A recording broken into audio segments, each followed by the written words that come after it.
Yo, what is up everyone? Jay here with another Fire Emblem Heroes video, and we're going to look at the last legendary hero of 2022, and it is female Shez. Definitely a pretty, kind of a surprising pick, but also not really that surprising because we have been getting, a steady flow of Three Hopes characters in FEH, recently on the Christmas banner, so it's not too surprising, but at the same time, a lot of people have been wanting, male Robin or like legendary Lincia or something, male Robin with 11 sword would have been amazing. That's something I would like to see a lot. But he'll have to wait till next year. So sorry, Robin fans. The other Avatar type of character is getting their ult first. And it's pretty quick because Three Hopes isn't that old of a game. So Shez getting the ult. I mean, there is female Robin, obviously. And Robin has a ton of ults. So if I'm a Robin stan or Robin enthusiast, I'm not too mad. But I guess I can see why you guys would be annoyed.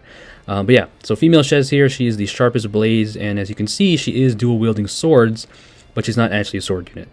And this is not the first time they've done this. They've done this plenty of times with other units where their weapon that they're in the art is not the same weapon they actually use. So in this case, she's actually a blue dagger infantry, and she's a fire legendary hero. So I've always liked Shez, even though I didn't play Three Hopes. She's cute, seems pretty cool, the whole dynamic and rivalry with Byleth. And Byleth is usually a sword unit, and she's a blue dagger. So I guess to show the rivalry, they gave Shez the advantage. And Three Hopes, so that's pretty cool. So let's go over her kit, and she is an absolutely insane offensive unit, like absolutely no joke. Pretty busted in my opinion in the right scenario. So yeah, I mean, just look at the battle forecast. She's quadding this guy for effective damage 97 times 4. That is just ridiculous. And also, this is the first dagger legendary hero I forgot to mention. So yeah, female Shez, let's go into why she's so crazy offensively. So she comes with a Sura Blades. This gives her speed +5 and the ability to attack twice in both phases. So the Brave effect that we've seen is pretty similar to male Shez's weapon, his sword. And she also neutralizes penalties on herself during combat. So no condition, just straight up neutralizes penalties, which is really good because that will be able to, she won't get stopped as hard against like chill speed and any kind of debuff. So that's really good for her. And she also has Flashing Blade in the dagger. So this weapon, even though it doesn't have a super long description, it's very, very strong. I mean, Brave weapons in general, they are pretty balanced because you can hit twice. But still, this is definitely one of the best Brave weapons in the game because she has penalty neutralization, special charges, so she'll be able to trigger Glimmer on the second hit, and also hitting twice. So Brave effects, we all know they're really, really strong, and this weapon is no different. So Sura Blades is insane. But let's get into the A skill, which gets even crazier. So Swift Slice, this is her PRFA. This gives her the ability to have +8 to all of her stats during combat if she initiates or is within 2 space of an ally. +8. That's very rare. We don't really see. That's not the standard +5, +4, +8 to all stats. The +8 or -8 stat swing that we've seen on a few units before. We saw it on rearmed Grima this year. So giving +8, like, was it really necessary to give him +8? Like, she already is super duper strong. +5 would have been fine, but they said, fuck it, let's just give her +8 to all of her stats. And then this is where it gets even crazier. So if she initiates combat against a non-dragon or non-beast infantry foe, and her speed is greater than or equal to the foe's speed by 20, she is able to hit them with effectiveness against all weapon types during combat. So that's why she was able to, as you guys saw, she has the effectiveness against the sword cav. And otherwise, if unit initiates combat and unit speed is greater than the foe speed +5, which is a way easier check, then she also has the same thing during combat. So basically, by default, she has effectiveness against a unit. She beats their speed by 20. So for beasts or dragons / non-infantries, she only has to outspeed them by 5. So that's why she was able to get that effectiveness against that cavalier. So yeah, this is an insanely strong A skill because we've seen the power of effective damage, of course, with Micaiah and Summer Sheeta, Young Sheeta. If you have any effective damage, like, that's going to help your matchups, and she's going to be able to have a shot at just nuking people and a lot of the time because she's going to be incredibly fast, +8 to all her speed, and hitting twice, and also having penalty neutralization, like, insane. So I was a little bit confused by the description at first, but I think I understand it now. So like I said, if the foe is a non-dragon or beast and is an infantry, the speed check is +20. So against like a lot of the god swords, maybe like Brave Marth and stuff, the speed check for her is going to be more steep. But if they're not infantry unit, and if they are they are a dragon or a beast and they're not infantry, then it's just +5. So the effective damage is insane and really crazy A skill. So Swift Slice, jeez, I can't talk today, is just so super strong, and like, you're gonna have to, like, you don't want to take any hits from her, honestly, because even if she doesn't have the effective damage, like, she can't meet the speed check, which, she can definitely reach. Um, you don't want to take, a brave hit from this weapon. So Swift Slice is crazy. She comes with Seal Speed 4, so, we have more tier 4 seal skills, and this is just going to help her get even more speed debuffs on the foe. So pretty much GG if you're trying to outspeed her, honestly. And she's infantry, so she can run low skills to neutralize your buffs, so she has a lot of options. And she has attack speed 4 to just get even more attack and speed, and also teleport. So insanely strong kit. Very straightforward unit. She's just an offensive powerhouse, but definitely one of the best in the game. And I'm really, like, staggered of how good she is, because legendary heroes we've gotten within the past year or so, they've all been solid. None of them are like super busted. Like, let's take for example legendary Micaiah, right? Pretty good offensive unit, but she's not like anything super duper broken. But here it's like borderline broken. I mean, to me, at least to me, she's insane, like, compared to some of the past legendary heroes we've gotten before, within the past year or so. So they've been cooking this up, and they're trying to end this year with a bang. So definitely a huge bang here for female Shez. And yeah, she's just going to be an insane offensive unit. Really insane. So yeah, that is female Shez. Gonna definitely have to watch out for her with her effective damage. So she's doing her Sheeta impression, just having all that effectiveness, but except, it's against everybody. So there she is with Arval and showing up the pair up ability. And now we'll look into the rest of the units on the banner.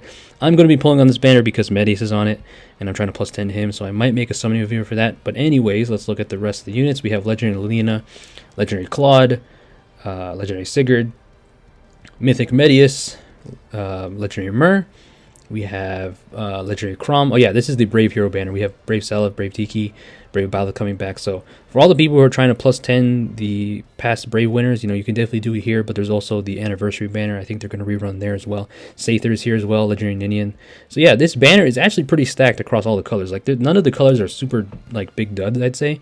Because blue, you have female Shez, who is the new crazy offensive dagger unit. And then you also have Legendary Myr. And also you have Legendary Crom, or not Legendary Crom, sorry, Brave Crom. And, Legendary Myr might not seem like the craziest unit, but she's actually really good, especially in like summer duels with her Darkling Guardian. She's a very good frontliner and defensive unit in general. I feel like some people kind of sleep on her, so she's pretty good. Brave Crom, he just gets better as the game goes on with all the effects, and he's a very versatile unit. He has very strong weapons, so Brave Crom, we all know why he's good. So blue is probably one of the best colors here for sure. Then red, you have Legendary Lena, who, is a good nuke, but she's kind of fallen off with like bulkier units we've been getting, but she can still be annoying. And then in red, we also have Legendary Sigurd, who also similarly has kind of fallen off, but he's gotten better now with the release of Embla, because Embla stops save, so Sigurd can kind of go harder and like help his allies with the Holy Aura. And then we also have his son, Brave Seliph, who really needs no introduction. Brave Seliph is just an insane offensive unit, one of the most annoying units to deal with in the game because of his miracle and just true damage. He has a lot of stuff, so red is pretty stacked as well. Colorless, you have Brave Byleth, who's pretty good. You don't see her too much, but she's a pretty good unit with Divine Pulse. The only problem is she can't really like deal with a lot of the top tier far save tanks that are really optimized and bulky, but she's a still pretty great colorless mage. You have Legendary Claude, who, he's still really good with Fallen Star, but units have gotten bulkier, so it's a little more hard for him these days, but he's still a great bow flyer. And then you have Medius, who's one of the best Dark Mythics, right next to Embla, providing in guard. And like I said, I'm trying to plus 10 him, so colorless would be pretty nice for me. I kind of wish I was pulling on blue, honestly, because I'd like to get Shez. Maybe I can get her along the way. And then green, lastly, we have Brave Tiki, who, is arguably the worst out of the Brave heroes this year, but she's still pretty solid. I feel like she's kind of underrated. People kind of sleep on her because she's not like a save tank, but I think save or infantry units or omni tanks, should I say, have been going up in stock because of Embla. So Brave Tiki definitely is very good, honestly. And I do want to get merches on her eventually. Then you have Legendary Ninian, who's one of the best dancers in the game, and then you have Sather, who is a new Astro Mythic, and she's amazing as well. So all the colors are really, really good. They all bring great value. If I had to rank them, I'd probably say blue is the best, then green. No, red, honestly, because that's Brave Seliph. I mean, Brave Seliph really brings it up. Would I tie red and colorless, I feel like, or green?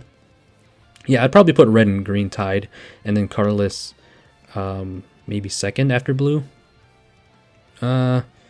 Honestly, I think I'd just tie them all together. I feel like they're all equally as good. I don't know. I don't really have a ranking for this, but I'd say blue's the best, and then everyone else. So yeah, that is the legendary banner. Really insane as a unit. Shez is like, you have to really watch out for her. You don't want to take hits from her, and it just makes me think like my Winter Marth, who has an amazing refine to deal with range threats like this. He's gonna have trouble a lot of the time to outspeed her because he has speed preempt. And she can run low skills, like I mentioned earlier, to stop his buffs. So, she has, I mean, she might not even have to run a low skill, but she has seal speed. She can get so much speed in combat and might just break through his speed preempt. And the fact that she can have effective damage on him as well is really crazy.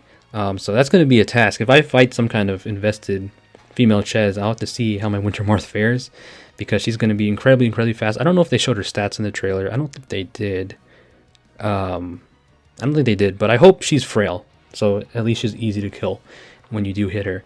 But yeah, and speaking of speed preempt, you can actually give this to her because she has the dual brave weapon. So if you give her speed preempt, she's honestly one of the best users of it. There isn't that many good users of it. I mean, Brave Violet is here, and she was the previous best one next to Winter Marth. Now you got a female Shez who can also use it. You can also run Special Spiral 4 if you want to just spam specials, like Ruptured Skies or something. So female Shez has a lot of options because she's infantry, and she's a huge threat to me. I know some people might look at her weapon and her kit and maybe think she's not that insane, but it's the effective damage that really puts it over to the top for me. Like like I said, I'm shocked of how strong she is. So yeah, we're gonna have to watch out for her. But that is the video, guys. Hope you enjoyed. Let me know what you guys think if you're going to be summoning on this banner. It is the end of the year. We are coming up to New Year's, and New Year's banners are pretty popular. They're probably gonna have the OCs on it. Judging from the past few years. So New Year's is going to be stacked, but for me, I'm going to be definitely pulling for Medius, maybe getting a Shez along the way, but yeah. That is the video, guys. Hope you enjoyed listening to me ramble as always and stutter over my words. Leave a like if you enjoyed, subscribe for more favorite videos. Happy holidays, please stay safe out there, and peace out.